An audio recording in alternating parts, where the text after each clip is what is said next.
Assalamualaikum warahmatullahi wabarakatuh. Perkenalkan, nama saya Sylvia Sari dengan NIM 86060252 dengan prodi Pendidikan Guru Sekolah Dasar Universitas Terbuka Lampung.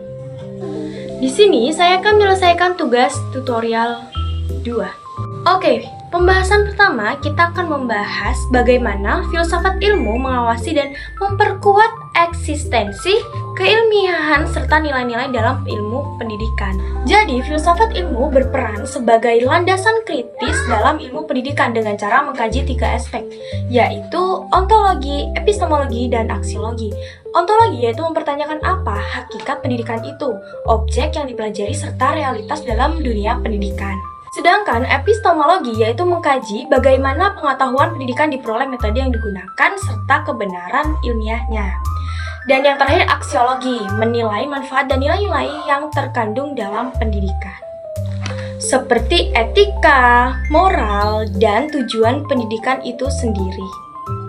Dengan demikian, filsafat ilmu memastikan bahwa ilmu pendidikan tidak hanya benar secara ilmiah, tetapi juga bermakna dan bernilai. Yang kedua, bagaimana pendidikan yang bermakna dan ternilai turut memperkuat perkembangan filsafat ilmu. Pendidikan yang bermakna dan bernilai akan menghasilkan praktik pendidikan yang hanya fokus pada transfer ilmu, tetapi juga membentuk karakter dan pemikiran kritis.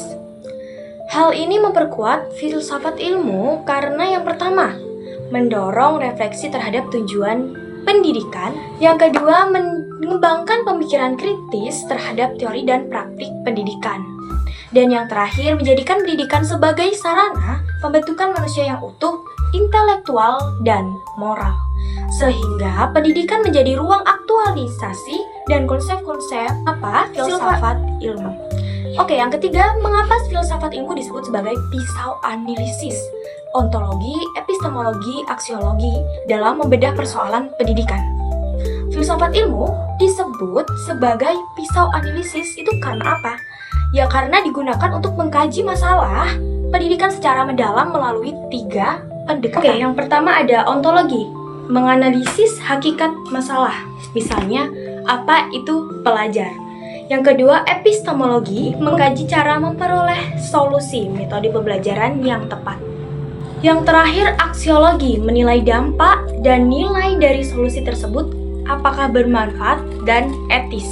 Dengan ketiga aspek ini, masalah pendidikan dapat dipahami secara menyeluruh dan tidak dangkal. Oke, yang keempat, yang terakhir, contoh konkret penerapan filsafat ilmu dalam praktik pendidikan. Contoh penerapannya yaitu dapat dilihat dalam kebijakan kurikulum, penyusunan kurikulum, mempertimbangkan nilai aksiologi, isi materi, ontologi, dan cara penyampaiannya itu epistemologi. Yang kedua, proses pembelajarannya. Guru memilih metode pembelajaran aktif karena diyakini lebih efektif secara epistemologi dan bernilai berkembangan siswa. Yang terakhir adalah penilaian pendidikan, yaitu evaluasi tidak hanya mengukur kognitif, tetapi juga sikap dan keterampilan sebagai dari nilai pendidikan. Jadi kesimpulannya adalah filsafat ilmu memiliki peran penting dalam pendidikan sebagai dasar berpikir kritis, alat analisis, serta penentu arah dan nilai pendidikan agar lebih bermakna, ilmiah, dan bermanfaat bagi kehidupan. Sekian pembahasan dari saya ucapkan terima kasih. Wassalamualaikum warahmatullahi wabarakatuh.